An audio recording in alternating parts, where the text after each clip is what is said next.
What's up, everybody? Welcome to the Chadman and Randy Show.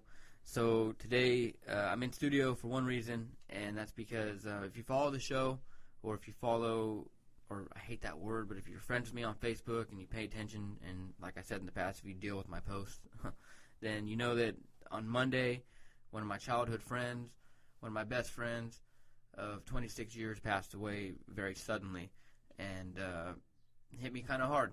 And like I've been telling people and close to me, and this is my first time, I guess, publicly saying it, is that my view towards death, I think I've become very numb to it. And I don't know why that is, because I wasn't always like that. I always took death, just in 2009, I had lost another friend here in town, and I just so happened to be home on leave when he passed away. So I was able to see him one night, and then obviously deal with the aftermath of his passing. But my view back then was, let's just party, have a good time, remember his life, and it was a lot different. And since then, I had probably the worst deployment to Afghanistan. That it's up there in one of the bad ones, and experienced some shitty things out there. And then came back and dealt with my own issues, and my grandfather passed away last year, and now one of my best friends passed away again. And I don't know if it's my sobriety from alcohol. My head might be in a different place, but I guess the word I keep using is that I'm numb. I'm numb to it all. And I see everybody reacting and crying around me, and yeah, I feel that way, and yeah, I've let some tears out, and it's hitting me really hard.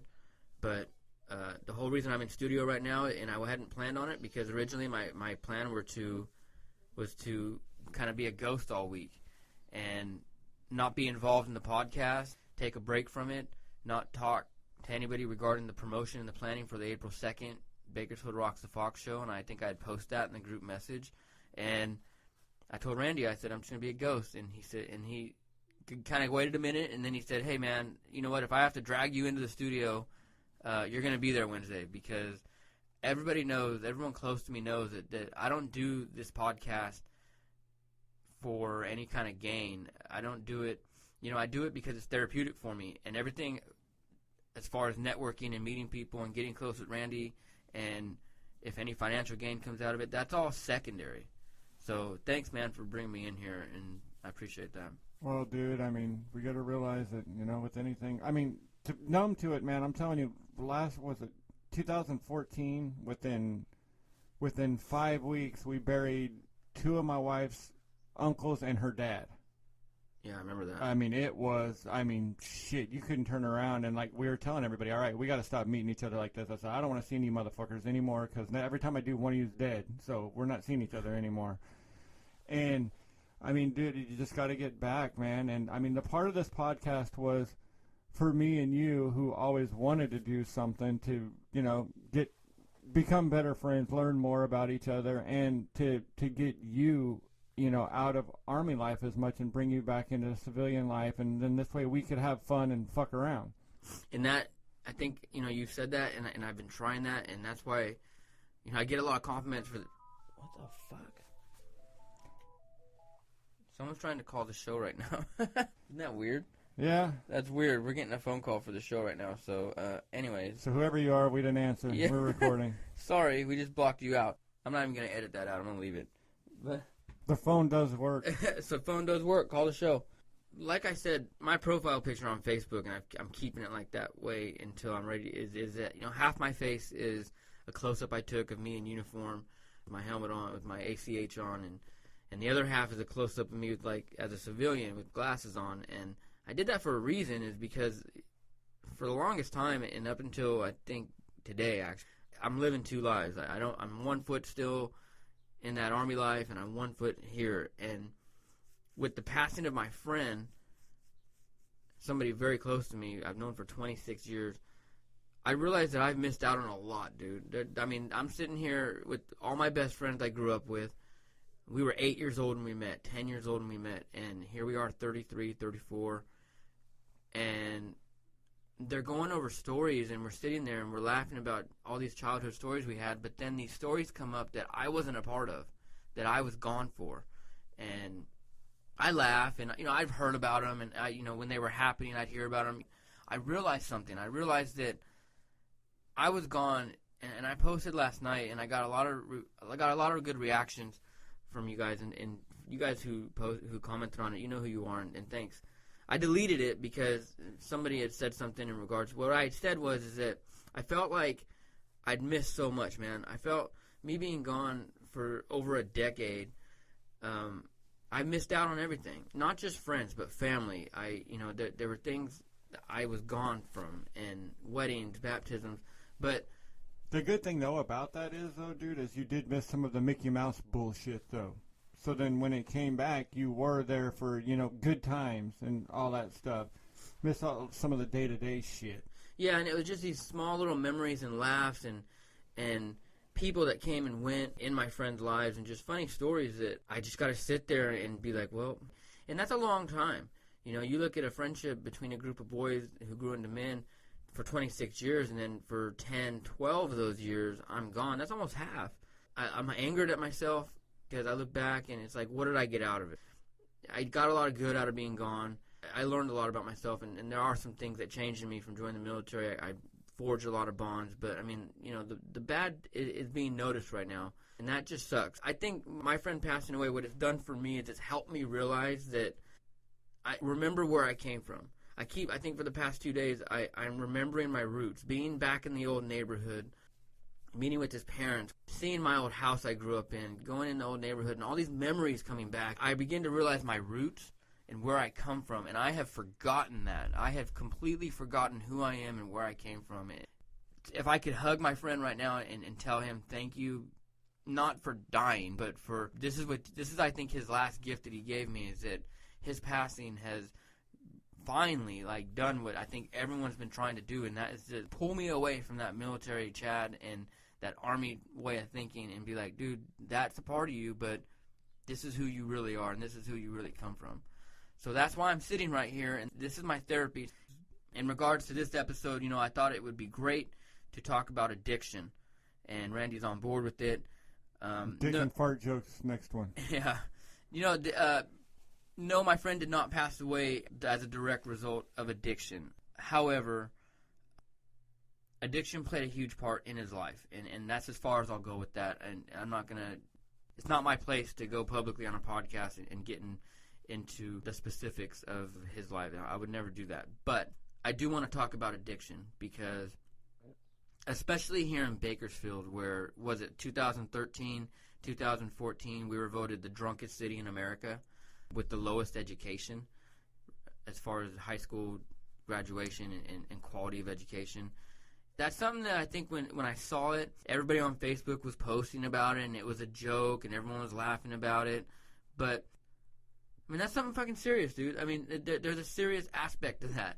When they do these research polls and these studies, we always win the shit polls, huh? Yeah. Smoggiest city, fucking most obese, highest child pregnancy rate. Fuck, dude. Those are all, exactly. And smog? Fucking, I mean. And we laugh about it, and it's funny when they come out until something like this happens to someone, and then you realize, well, shit, that. We're like the Cleveland fucking Browns. It's like we've sucked for so many years that we got to enjoy it, and we'll start our fucking barking chant and shit. So addiction, I've dealt with it, as I've said on many episodes before. We're 22, 23 episodes into this podcast, and I think on every one I've kind of touched base on the fact that I'm alcohol-free. It's because I was addicted to alcohol. I was addicted to that euphoria, that, if you want to call it that. I mean, that feeling of being buzzed and being drunk and having a good time. To me, I couldn't have a good time without a drink in my hand. It was impossible. If there was no drinking, I wasn't going. Well, I got a question for you, and I've wondered this with my friends. Like with the core group of my friends, it's like I've wondered if we all sat around sober, without a drink amongst us in a room, if we'd even fucking say a word to each other. Yeah, so that's a very good point.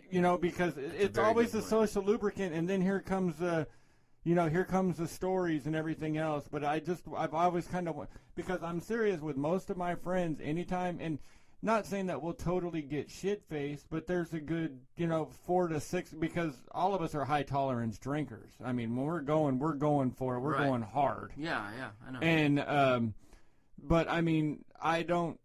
You know, I don't. I've wondered that for years. If we just sat around in a group without anything, if we'd have anything to say to each other. Well, in the steps that, and I don't use that in the terms of AA because I don't do AA. I'm completely on my own as far as my sobriety. But I'll say this: in the steps, the days, the path that led to me quitting drinking.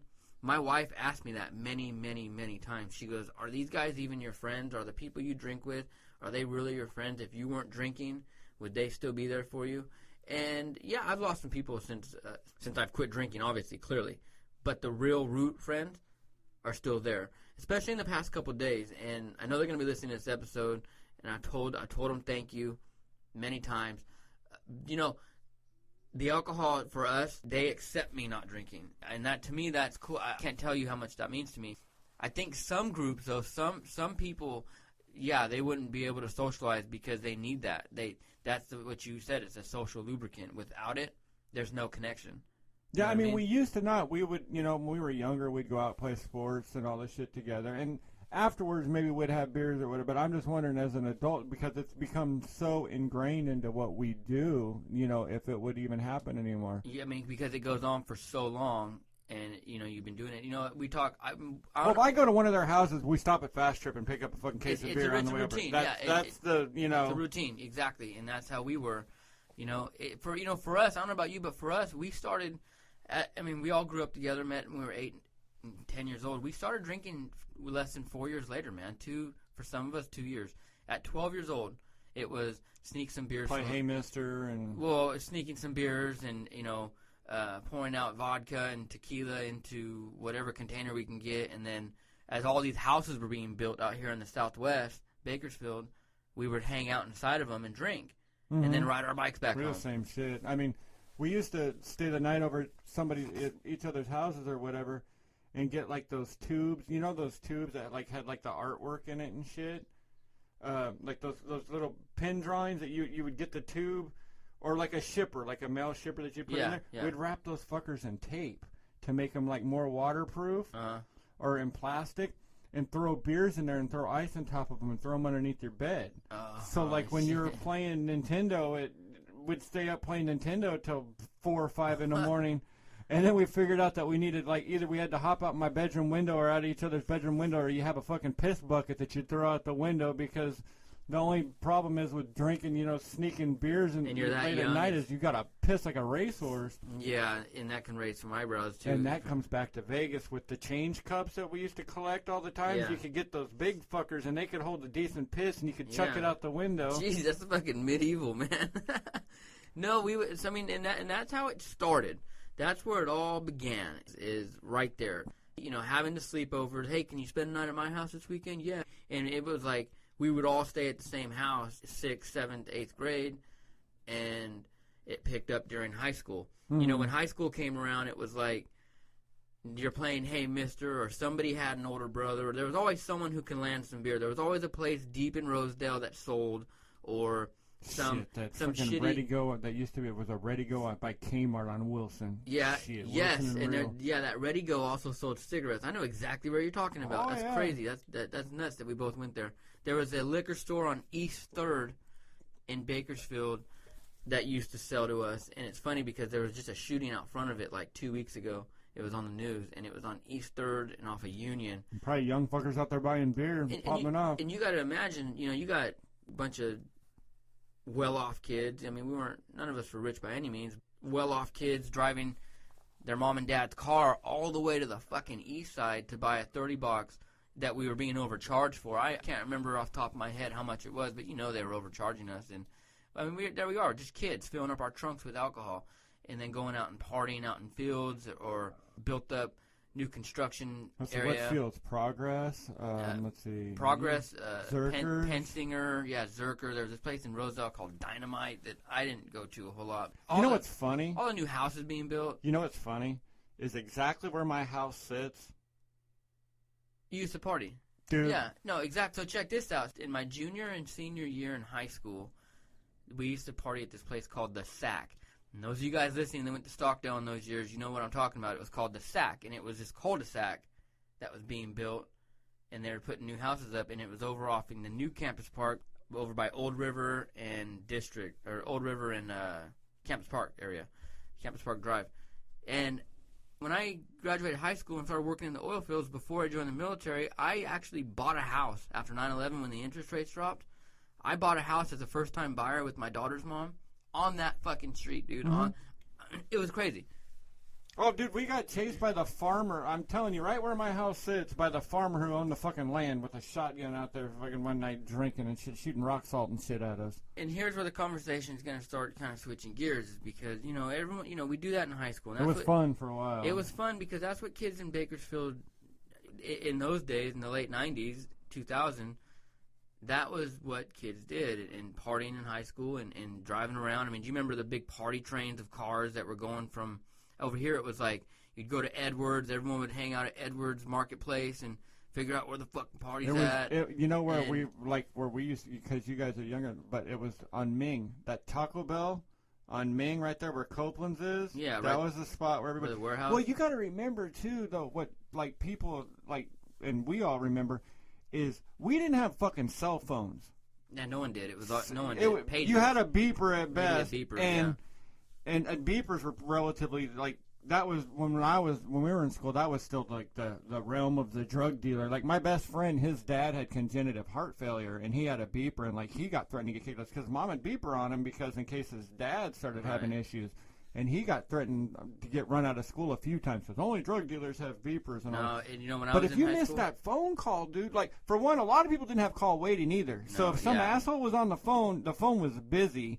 And so you had to hang by that phone if you didn't know what the heads up was to get where you were going, or you spent the fucking weekend at home. And it was over, and that's why so many kids hung out.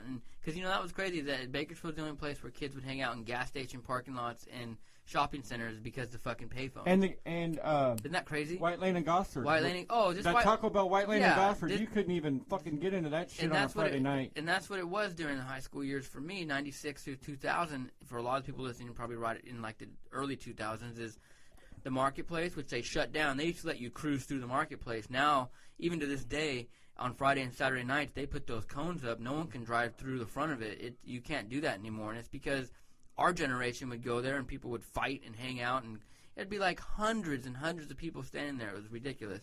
And the White Lane and Gosford intersection with the Taco Bell and the Albertsons and Burger King, that was another one.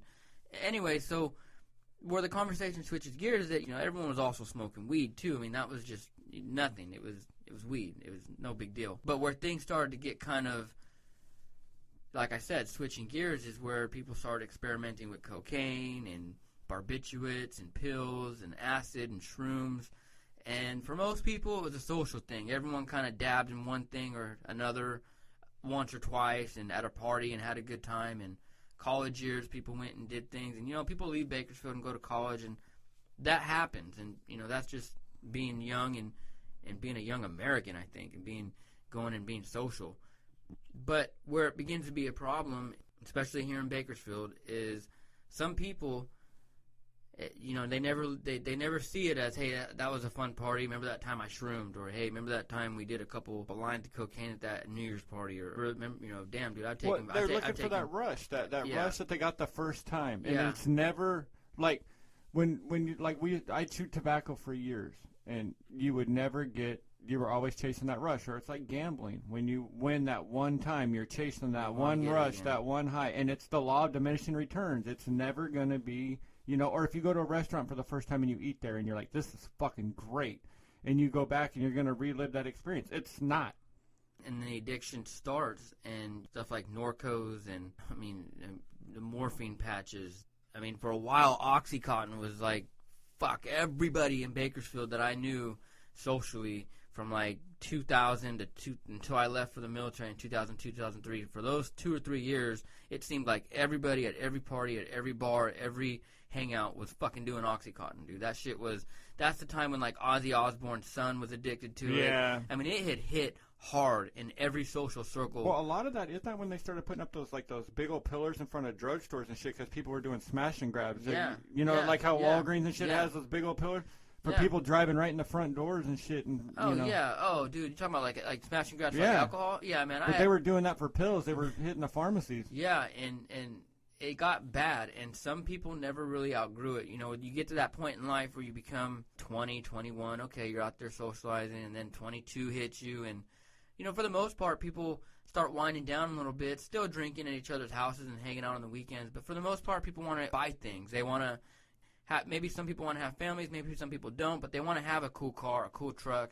They want to get a house. They want to go on trips. They want to do nice shit. Well, that requires a level of responsibility to where now you got to go get a job. Now you got to dedicate time in your life to going to that job and earning money and paying bills and being responsible. You got to be responsible to have nice shit. Being in the Army, I left during that time to go on active duty, and one thing the Army doesn't teach you is how to be responsible with your money, believe it or not. They give you lots of money at certain times when you deploy, and dudes come back and buy fucking Corvettes and shit, but so I didn't learn that until very recently in my life. While I'm gone, I hear about things that are going on here in town, and from those, I want to say my 20s, you know, I would come home on leave, and the first thing I would do is land in town or land in L.A., go visit my mom, go visit my grandparents, spend time with family, but as soon as that sun went down, you best believe, right? Like, I'm fucking going to B Riders, I'm going to Firehouse, I'm going to this place, I'm going to that place. It's on. And whether I was home for 4 days or whether I was home for 2 weeks, it was nonstop.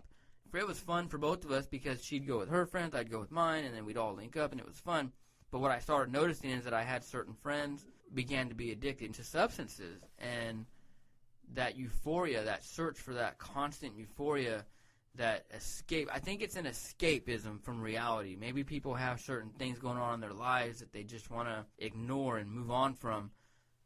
It could be different with everybody. It could be similar reasons with everybody that's addicted. All I can say is, no, these people aren't weak. I wouldn't consider it a weakness. I mean, maybe it's a weakness to saying no and to actually overcoming the way that addiction just grabs hold of people and completely owns their lives. And even when you tell somebody, hey, man, I think you need to lay off, they become very defensive. Yep. They become very, very aggressive, very defensive.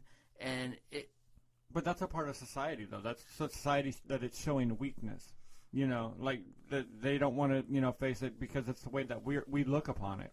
Yeah, as such a bad thing, and you don't want to accept it. I mean, dude, everybody's addicted to fucking. They got something going on, depending what it is. That's what I was thinking about in the shower this morning, man. We're all addicted to something. Do you eat too much? Do you have too much caffeine? Do you know? I mean, yeah, too much candy, too much sex, too much buying for your fucking fucking internet, hot rod, your phone, you know, hobbies, porn, whatever, you know. I think it's just. I mean, because there's so much stimulants in our life, man. I mean, from the moment you wake up, you got your cell phone, you got access to the world, access to buy shit. Everybody, you look at pop culture, everybody wants to have nice shit.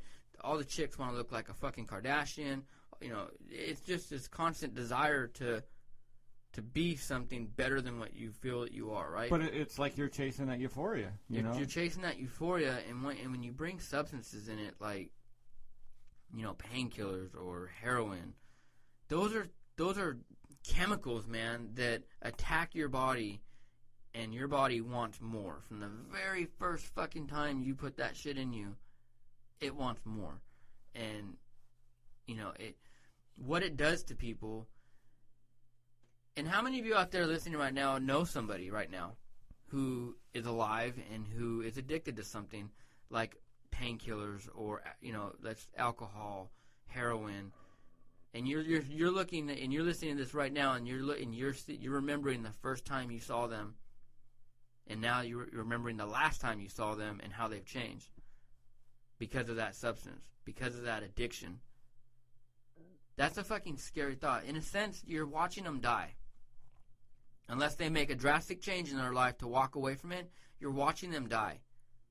And you can encourage and you can do whatever, but the decision doesn't get made till that person does it.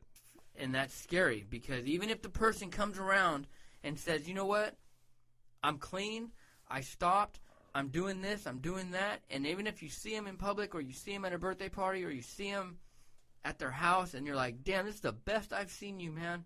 And you walk away from there and you tell your wife or your husband or your mom or your friend, you're like, man, I ran into so-and-so, and, man, I think they're really turning their life around. They look great. I'm so happy for them, and everything's on the up and up. But guess what? You don't see what's going on underneath the skin. You don't know the kind of damage that's been done to that body. We only have one body. You know, we only have one heart. We only have one liver. We only have one. Without those organs, guess what, dude? Your life is it's kaput, man. It's gone. And you can have a mental capacity to be like, you know what? I'm moving on. I'm over this addiction. It's time to move on. But you don't know what's been done. You don't know the damage. I mean, you see it all the time with people in the news who clean themselves up and then die because of complications due to their former addictions. Well, how many people do you hear about, you know, Grandma and Grandpa used to drink and smoke and do all this shit, and then as soon as they stop drinking and smoking, you know, they drop dead, and then people go, well, fuck that, I'm never cleaning up, I'm not doing this, because, you know, as soon as they start living clean.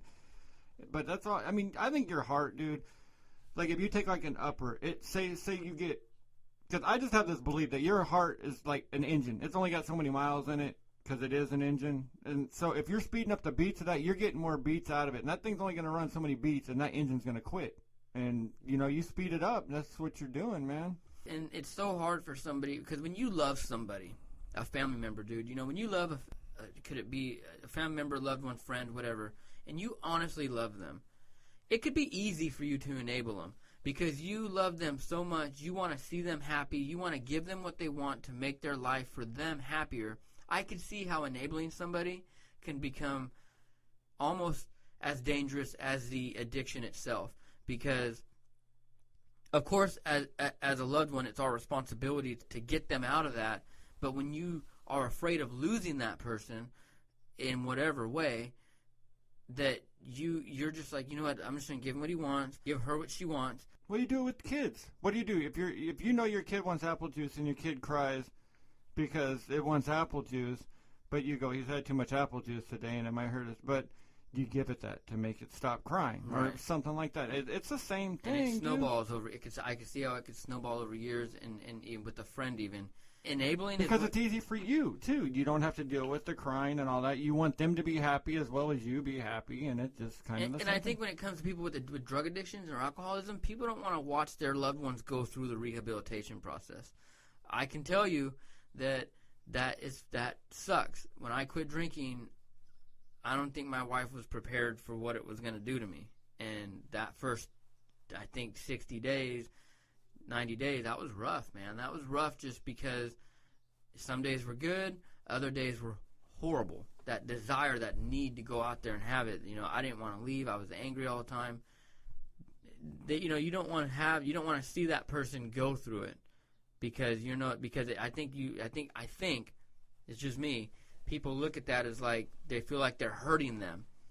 And right. It's hard to stay focused and be like, you know what, this is for the better good. This will be better. It's going to pass. And so people are just so easy and quick to enable. And that, I think, can be a very dangerous. Well, then they have to question themselves, too.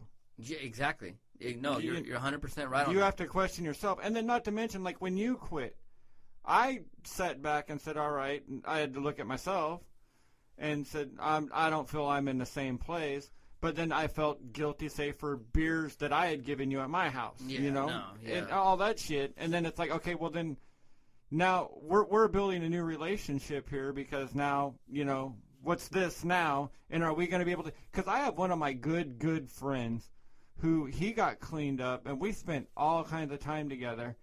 And I mean, we haven't hung out socially and basically since he got cleaned up because I think he still feels that our relationship was too entrenched in that, and that, you know, I don't know. But, yeah. I mean, he's still a great friend. I call upon him. I talk to him all the time.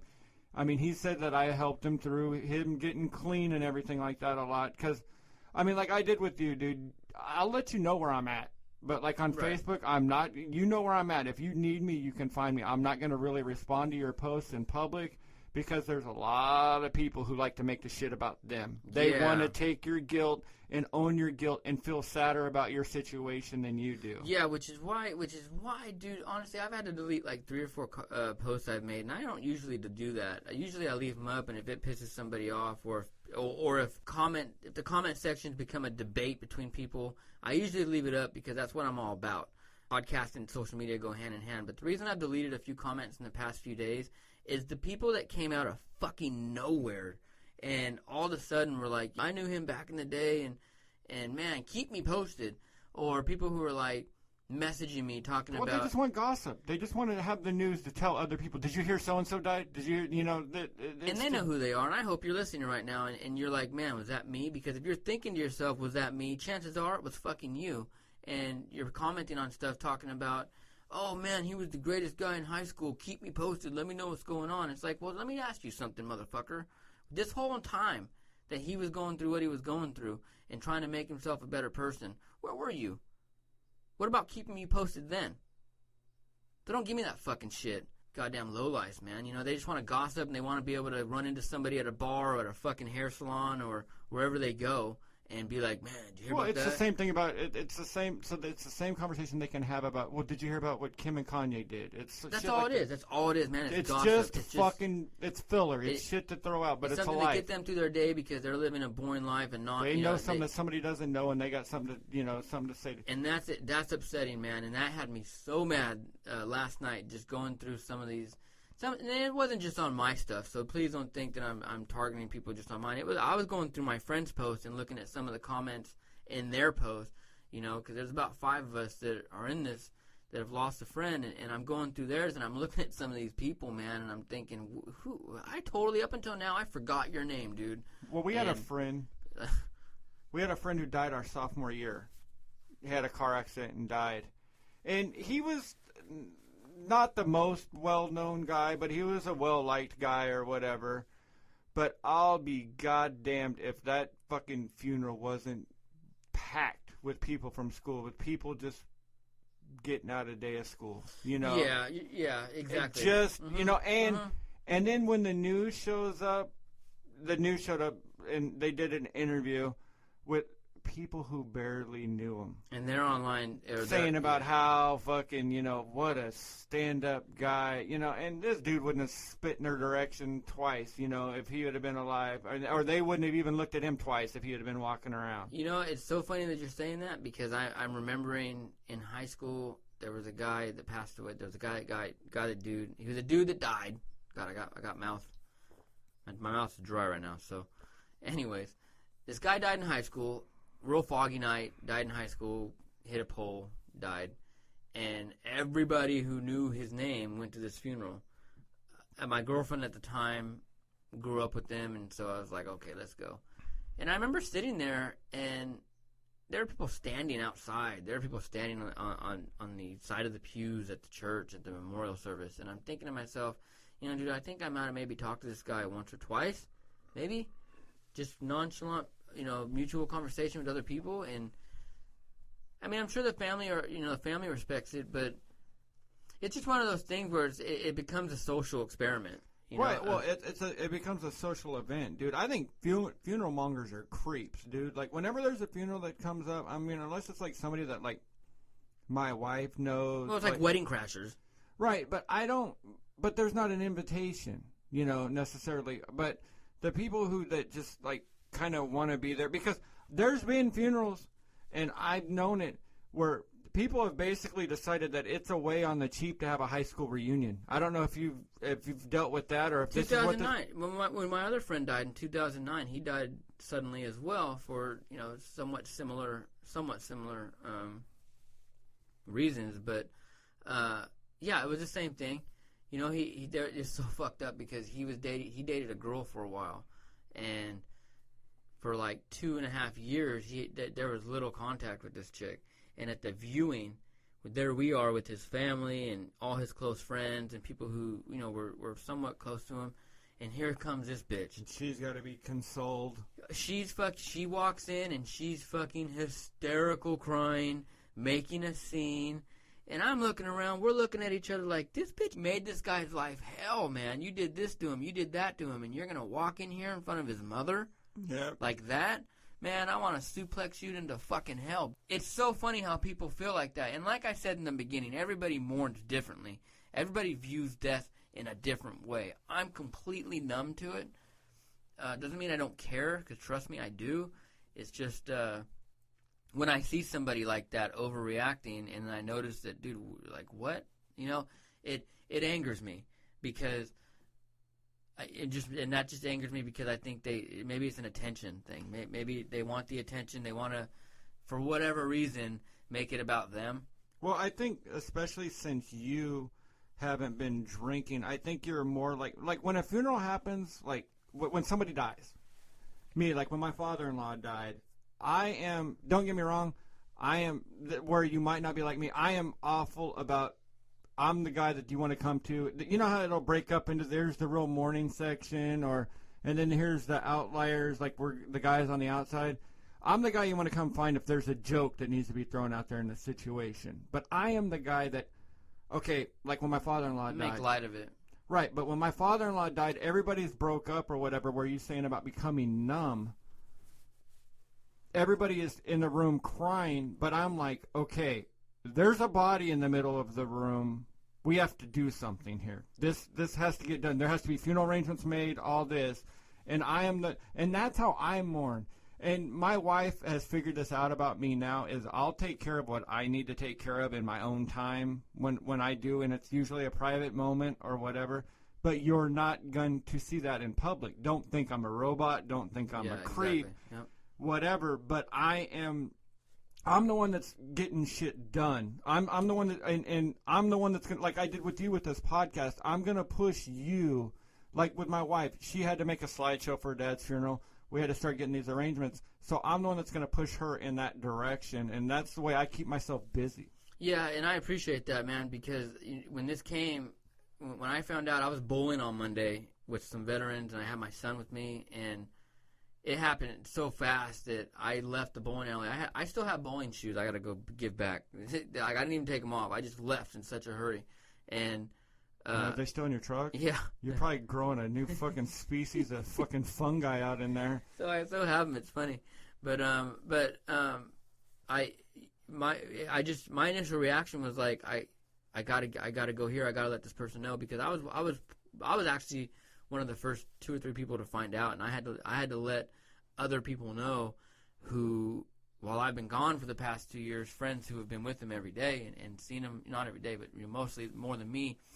And that sucked, having to deliver that news. And I think that, I'm happy I was able to do it, but I hate it at the same time. Right. Being it, because, my one friend I just assumed he knew because he was closest to him. And I called him and I said, hey, man, what's up? And within 20 seconds, within 3 or 4 seconds, man, I knew he hadn't found out. And that, I had to pull over. I had to pull over and be like, look, man, I heard his kids in the background. I said, you got to go outside. I said, I don't want your kids to see you upset. He's like, why? What do you mean, man? I said, dude, honestly, you need to go outside right now. I don't want your kids to see you upset right now. And I had to tell him. And that took a lot out of me, man. And I don't think if I was still drinking, I don't think I'd be able to do that. I don't think I'd have it in me. I don't think I'd have that. I basically told everybody with my father-in-law's passing, because I didn't want them to have to form the words to say it, Yeah, because... Like the family. I didn't, like my wife and, my son was in the car with him when he died. Watched him. He coughed, had a heart attack, and blew blood all over the place, spit it up out of his mouth. Yeah. And my son watched the shit. Oh, really? Yeah, it was in the car with him, because my mother-in-law went in to go pick up medicine at Kaiser on Stockdale. Oh, shit, I had no idea. So your boy just seen all that. Yeah, he was all in on it, and... Wow. And so it fucked him up pretty good. And I had no idea. I didn't know that. I was gone for that one, too. And and I didn't want them to have to, to form the words. So, we were at the hospital, and I grabbed the phone and said, give me your phones. And I just started going through contacts, so they didn't have to form the words. And then everybody met down at the hospital. Here's what I've noticed in regards to death, man.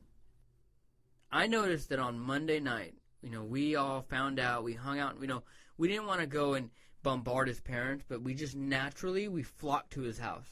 And we hung out, we were out front of his parents' house for about a good hour and a half. There was like 4 or 5 of us, the core group of friends that have been in this for 26 years. We sat out there, and all I could feel is that for a moment, we weren't the husbands and the fathers and the veterans and the business owners and the homeowners that we are today. We were just those little boys, man, who would ride our bikes up, knock on that door and ask for him, hey, man, can Casey play? We were those little boys sitting there just mourning the loss of our friend.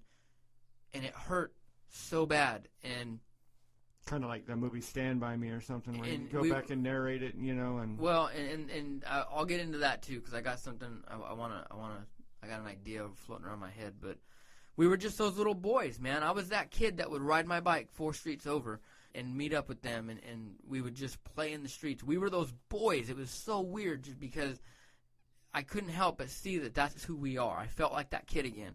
I felt like I was that kid. And, we relocated, and we went to a local bar. We went down to B Riders. B Riders has been our spot since it opened. And we're sitting at B Riders, and throughout the night, being sober, not drinking, and of course everyone is, and I'm sitting there, we're laughing. And that's something that's funny, is that, like, you can laugh. A lot of people think when it's like, there's people who might be under the impression they haven't dealt with a lot of death that find it odd when people laugh after someone dies. We were laughing. We were remembering the funny times, the funny moments, going back, way back from the beginning. And as people's inebriation got a little bit heavier and people got more drunk, I started paying attention to what they were doing on their phones. Not that I was eavesdropping, mostly because I wanted to make sure my one friend got home safe. I wanted to make sure that my other friend wasn't, whatever, maybe it was time to go home, and he was trying to, I want to make sure he wasn't causing any further problems with himself or whatever, and so I'm trying to make sure all my friends are taken care of on whatever level. What I noticed is that they were texting him. They were texting, because we've become so close to our cell phones that our cell phones have become the way that we communicate with each other. And I think that's something that's somewhat new with people and death, is that I found myself doing it. We texted him, knowing full well he was never going to read this, knowing full well that it was never going to go read, but we just felt that we never got that last text to him. We never got that last conversation, and because it's not like how you were saying, we all meet up at certain locations to figure out what we're going to do that night. Nowadays, you text somebody, and you say, hey, man, what's up? Hey, man, what you want to go to this game with me? Or, hey, man, you want to go watch football? Or whatever it may be. The way you communicate with your friends and your family are through these devices we have on us, which many of you are listening to this podcast right now on. And we all texted him, and it was just, I was fascinated by it. I came home that night, and I told my wife, I said, we were texting Casey. And to me, that's a very odd, but yet I think it's kind of a beautiful thing, because I think it helps us and it helps people in letting it go, because you don't, whereas in the past maybe you had to wait until the viewing or wait until the funeral to be able to look at the coffin and say that. Now you can just text it. Well, in years past, and a lot of people I know, like when somebody would die, when people had more like your answering machine on your home phone, which hardly anybody has a home phone anymore, but I remember people calling just to hear the voice, calling their answering machine over and over again just to hear a person's voice that had passed. Yeah, we were going through our phones yesterday seeing if any of us had voicemails from him, and and to save those. Now you can email them. Now if you have an iPhone, I'm pretty sure if you have a Samsung, but if you have an iPhone, you can go to a voicemail, and there's that little box to the right of it with an arrow on top of it. You can message and email voicemails from anyone. I highly suggest you do that. Like if somebody means a lot to you and they're sick or something, do it. But unfortunately, I didn't have any voicemails from Casey, because all my messages with him were through text. So I screenshotted the last conversation we had, and I think that was something very fascinating. Which, as the human race progresses in technology and in advances in all different ways, our way of dealing with death is totally different than what it used to be. And that, to me, it kind of touched me. And I know it was therapeutic for everybody. And we talked about it last night before we split off and went home, about how all of us texted him. And that, and we told his mom and dad when we sat down with them. We went yesterday around noon. We went and finally met with them. And, that sucks, man. Because what do you say? What do you say to somebody that just lost their son? I look at my boy. I mean, you look at your kids. I couldn't imagine. Parents aren't supposed to bury their sons. I've heard that so much while being in the Army. I think I've heard every mother that I've come across who's lost, one of my brothers that I went to war with. I've heard all of them say, or someone in their family member say, parents aren't supposed to bury their children. That's so true in many ways. But anyways, I hate addiction. I've grown this from my perspective. I hate alcohol. And I don't want to hate it to the point where I can't be around people who do it, because I do, but... Well, podcast's over. I'm leaving. No, I just hate it because it was my weakness. Right, right. And I see, like, how close... I mean, what it did to me, dude. And that was my addiction. Man, that addiction, I think, is probably outside of a crazy disease like cancer or Well, you knew HIV. it wasn't good for you. Yeah, I mean, you still do because it, your fucking attitude would change, dude. I mean, you get a couple in, you're jovial and all that. Couple more, let's take on the fucking room shit, you know. The little fucking turns into a little fucking Tasmanian devil spinning around the fucking house after a while. I was talking to my, I finally... Just would get an aggressive tone in you where everybody, like, because we've, like, in our years of, I mean, because our friendship came on later.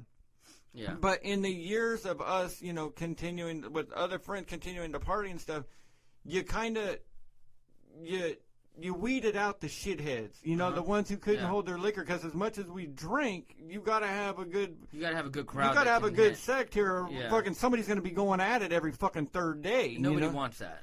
Right, so you kind of weeded it out. And then, like, the first time before, you were fucking great, when we met the first few times, you and Lib came to the house, and we hung out, and, got hammered and everything, but then when you came back, there was a change later on. Yeah. And it was like, well, all right, we'll try this again. And you could just tell after I got about a six-pack in you, it just started getting a little bit more macho and a little bit more, And then I just start fucking with you a little bit more. But other than that... That was the gremlin, man. You don't feed gremlins overnight. You don't get them wet after midnight. And that was me, man. You don't get... But we had this conversation that we had this... I like playing with fucking danger and fucking with shit. So you'd get fucking pissy, and I just fuck around a little bit more. I like to fucking... I like to look over the cliff. Let's see what's going on here. Like, I think a lot of people like doing that to me because I am a smaller guy. I know. And it's guys, probably my fucking... No, it's cool. It's danger, funny. too. No, it's and looking back, I'm not angry at all at anybody for it, because, I mean, even my friend who just passed away, he bigger guy. He's like three of me. He would love getting me fired up, and my wife would get so mad because he would get me fired up and then just leave. Yeah. Like, leave. He'd get me fired up, and it was like, all right, later. And then it was like, okay, well, now my wife's got to deal with me, or now the other people got to deal with me. And it was like, damn it, why'd you do that? Well, I love doing that. I love doing that to anybody. I do that to Preston. I love to fucking set a fire and watch it burn. It fucking cracks me up. I'll just sit back and fucking... Or just to see how I could twist you, and then fucking, all right, I'm done. I'm a cat with a piece of string or a toy. Yeah, and it becomes fun. And I think where the fun goes away is when people start understanding, hey, man, wait a minute, man. Like, that's kind of a serious problem. It came to the point with me and my friend Casey that we're talking about this episode that passed away. There were times where I'd pick him up, in our mid-20s. I'd be home on leave or whatever the case may be, and he'd lean over in the truck and look at me and be like, hey, you're not, like, mad at anybody right now. There's nothing negative going on in your life. You're pretty good. Like, we're going to have a good time tonight. And I said, yeah, dude, I'm straight. Nothing wrong. And sure as shit, fucking you get... Nine in, and it's like fucking Chad wants to conquer the world and fucking beat everybody up. And that's why I quit. But we have a joke. Still runs around our house. Me and Preston, fucking my wife, will do it too. And because one day... You were going to come over. You're watching a Bengals game. Yeah, I remember exactly what you're talking about. And my wife and Rocky picked you up, and we laughed so hard about this because you're just like, you got fired up at the bar or whatever, and you were just walking around. You want to fight? You want to fight? And we fucking will still do that shit to each other every once in a while and fucking laugh. That was it, dude, and it sucks because here you got this guy, 5'6", 145, 50 pounds, wanting to just fucking take on everybody. And it could be funny for a while, but my wife just told me this morning. I looked at her and I looked at her and I said, "Hey, I just want to tell you that I want to apologize again for my past behaviors when I drank, but at the same time, I'm realizing through Casey's death just how far I've come." And she tells me, she's like, "Chad, there was a time where I couldn't even invite you to places, or I couldn't even introduce you to people because I was embarrassed and I was just so worried you were going to overreact. That's true. My addiction to alcohol did something so bad to me, turned me into such a fucking monster that people didn't even want to be around me. Well, and that's the problem, because it's funny for us that can leave. Right. It's not funny for the people that have to stay. Yeah, with it. that, you know, that 24 hours a day, because I can laugh at you for 4 to 6 hours, then I go fucking home whenever I want. It's kind of like, you know, you hear about like grandparents where they can like, oh, I love being a grandparent because I can spoil my kids' children, and then I send them the fuck home. Exactly. Pump them full of sugar. That's exactly what it is. It's a sugar high. You pump them full of sugar, and then you go, here you go, asshole, take them home. It happens to me now. My mother-in-law does it now. I give my son donuts, and then we pick him up. It's like, oh, great. And he's running around going, want to fight and baby talk. But, and you know, shit. and there's no animosity at all towards that. People enjoy it, but it does, for the people close, it does become somewhat of a problem. And, man, I mean, I just, from personal experience, I had to stop. I was going to lose everything, or get arrested for hurting someone, or go and talk off to the wrong guy and get my face rearranged in the concrete. Well, and you don't need your fucking head being bashed about anything anymore. That was, and that some guy runs your head across a fucking pool table at a bar, and you're fucking eating baby food and shit in your pants when the microwave rings. You know, one more blow to the head, man, and I'm done. It's it, man. Game over. There's no restart, and that's what for me it came down to that. It came down to realizing that. It came down to realizing, you know, I want to be a part of my son's life. My daughter fucking hates me because teenagers and living with a dad like that's not attractive. So, I mean, it sucks, man. And I'm telling you all this, and not for attention or for self-gain or using my friend's death as a way to self-promote. I'm using it because addiction is a very fucking real problem in this country. Addiction is something that everybody's dealt with in some form or some way.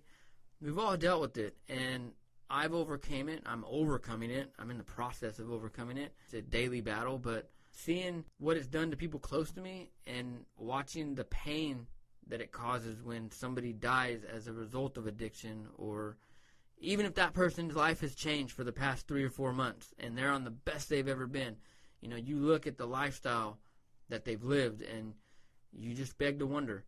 You know, we're not going through, and I'm not sitting here using this as a way to say that my friend died of addiction, but I will tell you that he was somebody that dealt with it. And But even past addiction, any of that can weaken your heart, can anything. So any of that can be, you know. The lifestyle does take an effect. And, you know, here's what's fucking so insane to me, man. You look at somebody like Ozzy Osbourne, okay? But that's genetics. And, like, I mean, it's luck of the draw as much as anything else. You look at somebody. Look at fucking George Burns. He smoked fucking 500 cigars and lived to 150. I mean, fuck. You know, I mean, you look at these people though, man. Like, what the fuck, dude? You look at. But then you look at these dudes who are healthy as shit, fucking work out of their lives and drop dead at 24, or fucking cardiovascular disease or some shit. You know, it's environment. It's, you know, genetics. It's. You know, in the Army they outlawed that spice bullshit. It's like that synthetic marijuana. I think they're outlawing that everywhere, to tell you the truth. If you're going to do it, smoke the real shit, man. I mean, come on. Yeah, I don't understand the fact of making a chemical to mimic something that's natural. Already natural. But, anyways, the Army started outlawing it because soldiers were smoking that shit and dying. Biting each other's fucking faces off. Jumping out of windows too. And shit. And I'm like, what the fuck? Like, okay, like, I never understood that. So I meet this guy about a month or two after I get out the Army.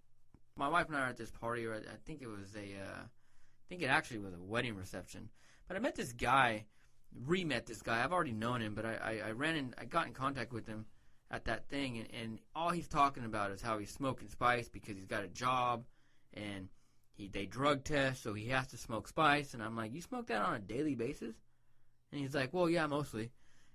And I'm like, what a fucking shithead. This guy does this every day and has this killer job, beautiful wife, and smokes spice. What are you escaping? Like, yeah, smokes every fucking day. But yet I know soldiers that did that shit one time after going drinking and jumped off the fucking balcony of the barracks and died.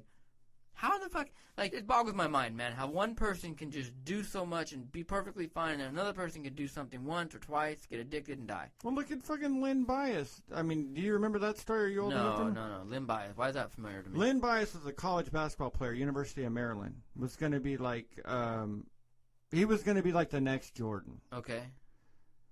Was Jordan drafted yet? Yeah, he was. He was going to be like the next Jordan. He was drafted very high, like maybe number one, maybe number shit. I can't remember. But this guy was a shit. University of Maryland goes out. He gets drafted. Like the night he goes out and gets drafted, does a few rails of coke, drops fucking dead. Yeah, top athlete, peak performance, had never done shit. Fucking drops dead. Ruined the Celtics for another decade and a half, you know, because that was going to be their guy. They were building their franchise on him. Money was spent. It was, man. And yeah, now I know who you're talking about. I watched the 30 for 30 on it. Yeah, they did a 30 for 30 on it. I watched it. Yeah, I know. It's tragic, man, and man, I don't know what to say. I mean, we laugh about Oildale. You know, Oildale is a part of Bakersfield, if you're not from here, where it's on the northeast side of town. And it's where all the white, it's the land we it's like white trash. You know, when you think of a ghetto, you think of like, you know, obviously black ghetto thugs. But when you think of Oildale, it's exactly what the fuck it sounds like. It's heroin addicts add the left smell and right. of meth and shit, and you've got exactly what it's meth addicts, dude. and it's meth, it's fucking horrible, dude. And you know, you walk through that, and everyone makes jokes about Oildale, but that's just a bunch of walking addicted zombies, man. People what who sucks are about it, though, is once. that was once a nice, not nice, we'll say, but a cleaner community of older, half racist, but like a cleaner of manicured little homes, right? Where now these shitheads, you know, because Grandma and Grandpa started dying, and their house either went up for sale via auction or was, you know, passed down to the kids where they were given something for free, and they're just tearing these little, you know, they're little small 2-bedroom, little 3-bedroom homes, yeah, little 2-bedroom homes that had a little manicured small yard and everything like that. But now it just looks like, you know, fucking Fallujah or some shit, you know. It's a fucking Detroit. It's bad and it's horrible. But when you know, I go through there sometime for whatever reason. I need to go in that area and drive through it or whatever it may be. To pick up a bag of meth. Yeah, you know, I got to pick up my bag or whatever. But no, I'll go there for whatever and I see these people walking around, and I can't help but wonder, you were somebody's baby at some point. You were somebody's child. Somebody gave birth to you, and you were the greatest thing to ever happen to them. Maybe even you weren't. Maybe you were adopted. But at some point, somebody cared about you because you were a little child. They protected you. They looked after you. And how did you get from that to this? And that is what drugs will do to you. That is what an addiction, that is what the power of being addicted to a substance will do to you. It'll take you from being that child that somebody cares about, that somebody wants to look after and protect and feed and bathe and clothe, and you're what they focus their life on. And the power of drugs and substance abuse will drive those loving people away from you and turn you into that. Have you ever seen the YouTube clips or the GIFs or the short videos where they show this beautiful chick and she's beautiful girl, and they show they show like a picture of her and she looks happy, you know, all pretty, and then they show her being arrested like 9 or 10 times. Oh yeah. Over the course. And then she looks like the fucking sea hag from Popeye. She looks like that fucking zombie I just saw on Walking Dead. Over the course of 10 mugshots, you watch this person change. There's a bunch of those. There's a lot of them, but I suggest you look at that and maybe I'll find one and I'll post it when I upload this episode right now. Because we're going to upload this episode as soon as we get done recording. I'm going to get it out there. And you cool with that? Yeah, man. Yeah. I was always like, my thing is, like, when I had back surgery or when I've ever been, like, given pills to take, like, I tried, like, my back surgery, I got off of those, like, the day after my surgery. Because I don't want, now, I was addicted to chewing tobacco for a long time. And that's when I turned 40, you know, to get the real number out here, I said, you got to cut a lot of your bullshit, because I was drinking a lot. And now I just socially, now and then, I mean, it sounds like wild and crazy. People think it sounds like I'm drinking all the time, but I might come home and have one, and there's weeks that go by I don't have shit. But, like, I decided when I hit 40, all right, you got to cut a lot of your shit, like, because I figured that was where I could, you know, because they always say that your body will always repair itself up to a point or whatever. And sure. I said, look, you've had a good 25-year run. We'll just use 25 years, say from 15 on, a 25-year run of putting all this horse shit into your body and fucking off and not caring and, you know, time to knock it off, stupid, before you start doing something that can't be fixed. Yeah, and that That's what it is, man, until you do something that can't be fixed. But I didn't like anything to have a hold of me, like pills, anything like that. I get rid of them. They're flushed, they're gone, they're out. I don't. As soon as I think something has a power over me, I want it out. I want to prove to myself that it doesn't. And I think an addictive personality is somebody who can't do that. I know I can't do that. I mean, I realized alcohol had a power over me, and I couldn't stop. I needed it. Even now, being out, you know, I still go to concerts and we'll go to hang out. I'm getting comfortable to hang out there. I still got to have a Red Bull in my hand. I got to have a styrofoam cup of Coke. It's just that, I don't know what it is about that physical feeling of being part of the group and having my beverage, my connection to that engagement is that grip on whatever it may be. It's really weird. Well, I think it's kind of a hand thing, too, like how people that smoke or whatever. Like, I realized with the chewing tobacco that half of the shit was the ritual of, like, because I would sit there and you get the can of chew, you pack the chew, you get your cup, put your paper towel in it, go outside, get the chew, this whole shit. I spend 5 minutes getting prepared for it, put it in my mouth, fucking spit twice, and spit it out and say I didn't want that. When I realized that I was fucking going through 3 cans a day. Damn. Damn. At fucking. That's fucking brutal, man. Yeah, you know, 15, fucking $20 a day. Yeah. And spitting the shit out half the time. That it fucking was time to quit, man. Because Yeah. I wasn't even. Because it was I was still chasing that. Euphoria. That euphoria. That when I discovered it at fucking 13 and it was fun and we were hiding out. Yeah. You know, when we were hiding out doing it, you know, from our parents and shit. Well, look, man, we're gonna wrap this episode up because we go about our hour limit and we kind of wrap it up. Look, everyone deserves to have a good time. Everyone deserves to have fun, you know, in safe limits. But when you see yourself or somebody getting to the point where now it's starting to grip a hold of them and they can't get away from it, do something about it. Have that intervention. Bring it up to somebody. Hey, look, I know my drinking. I know this is bad, but this can't happen. Even if you don't want to say it, write it down. Give them a note. Send them a text.